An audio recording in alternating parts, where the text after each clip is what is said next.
Alright, so first off, sorry about the washing machine behind me. Didn't really intend to do this video at all, but I just got Super Smash, I think yesterday, but I didn't really look at it much. I had other stuff going on.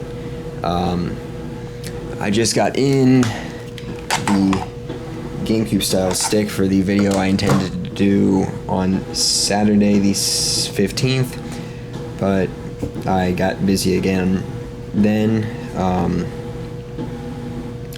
I was looking at this cart because it looks pretty good.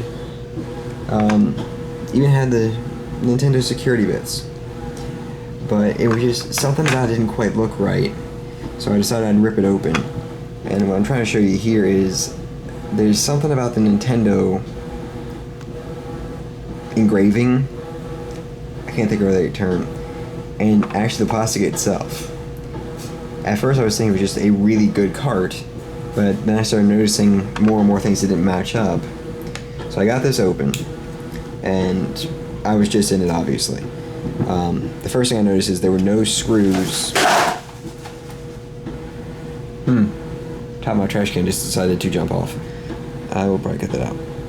So I just noticed that there were these two screws missing, which, okay, I started to think that this was probably a repro, as the guy I bought it from on eBay said he had 30 or something, so probably a repro.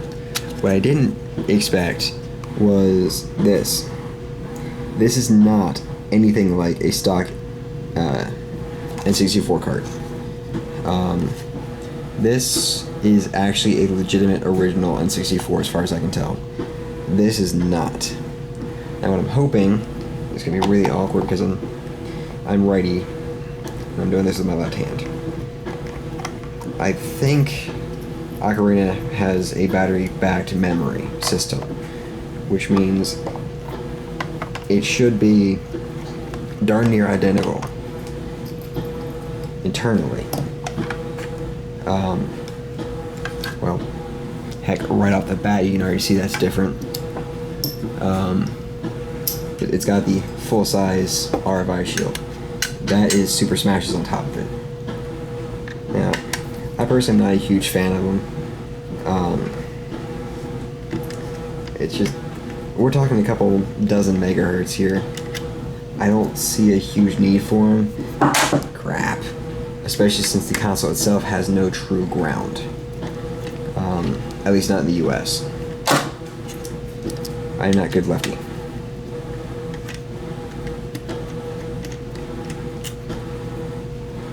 Like I said earlier, this was not a planned video.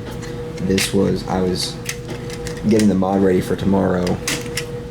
There we go. Alright. So, at the top is Majora's Mask, which the logo is on the wrong side. Crap. But you got Majora's Mask with the stock battery, which I actually should probably change because that battery is really old. And at the bottom you got the Repro cart. Now what I expected was, on this one, this should be the EEPROM. Let me double check that. 7... Yeah. This big chip should be the EEPROM, which is the memory. Basically, it's a really old style, really expensive flash drive. What I expected when I started to suspect it was a repro was that this would be different, and they would have just printed out a new label. I have no problem with those. I actually have one of those on my SNES, and it is for Star Fox 2. Unfortunately, not the one that's on the mini N64, because no one has gotten that code yet, to my knowledge. What I've got is early beta, I think. But if you've ever seen the inside of an N64 cart, you know they do not have this Altera FPGA, as I don't think they had been invented back then. These two are likely the EEPROMs.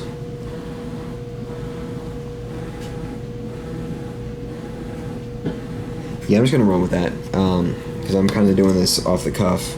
I opened it up, saw it was a different board, and decided to grab the camera.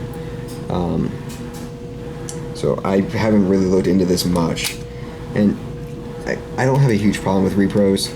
It was just considering that I paid almost as much for this as I would have for the legitimate game. Kind of wish the seller had said it was a repro. What the hell is wrong with the RFI shield? I think they have the wrong mix.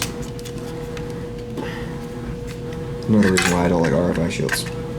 I'm sure it'll play fine, but it's just, if you're gonna be selling these kind of things, I think for fairness and honesty, you need to say it's a repro. Again, I understand they're rare and they are highly sought after. The problem is that by lying about it like this, you're damaging the market for them altogether. Because people start thinking, oh, it's probably just another repro, I don't care. So then people who are trying to sell the legitimate ones and who should be getting the rather exorbitant amounts of money are hurt by it. I'm putting the camera down for a second because I gotta plug some things in. You're hurting the secondary market because you're flooding it, and you're effectively flooding it with crap. What I'm mostly looking to do here is just make sure it works, because it is a repro, and this is a heavily modded console at this point. So there is actually a very distinct possibility that it at least won't work over HDMI, as I drop my controller right on the tile. I'm also going to use the GC stick mod controller just to make sure it works. It's kind of stuff I should have done already. Well, that is not a good sign right off the bat. This doesn't feel very stiff in the hole, or slot. Well, okay. So we have Super Smash.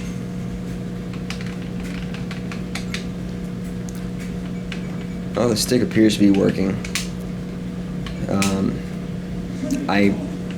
I know I suck at this game.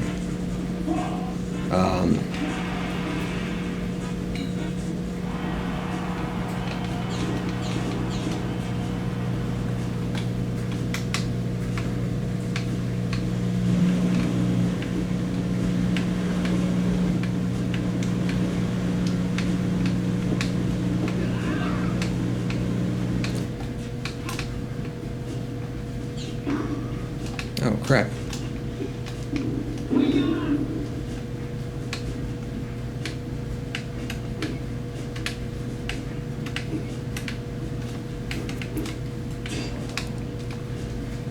Oops.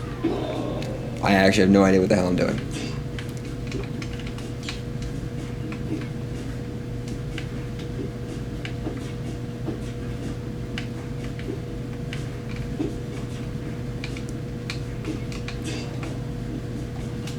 Oh, come on.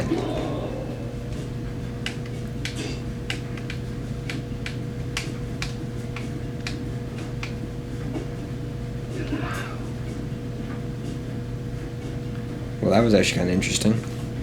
Alright. One of the things I was reading, I don't want to pull the card out, I want to pull the controller out, I heard, was that you can't do smash attacks very well with the GC style stick, and I was completely failing. Now, that may not be the stick at all. Again, I don't have much experience in Smash. I don't play very often. I only really play because my friends force me.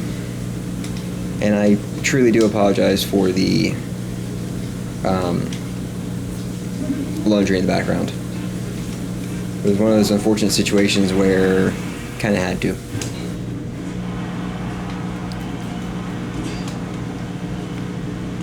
Okay. Why the hell did they put the bouncy thingy there?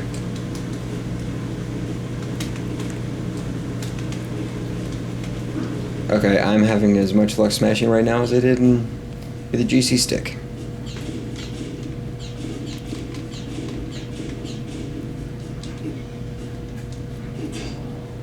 No, get up, Fox. I think it's a configuration.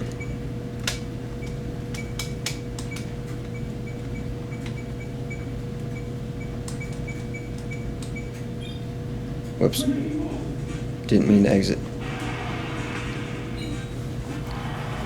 Well, I guess I probably should have picked a different map.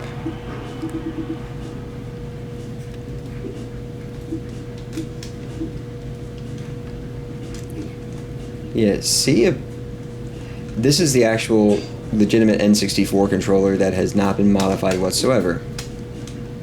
And I'm... balls. I mean, I have some experience in Smash. I'm not... well, the later versions. I'm not a complete noob. So this is confusing me. Because I assumed it was C stick. But that just appears to be jumping me. That's down, down, up, up, left, left, right, right, left, right, right, left, down, up, down.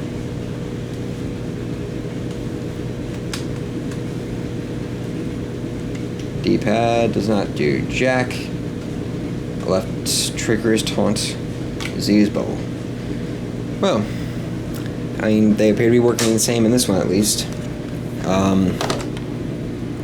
That's really annoying. So I guess that's it for this quick one.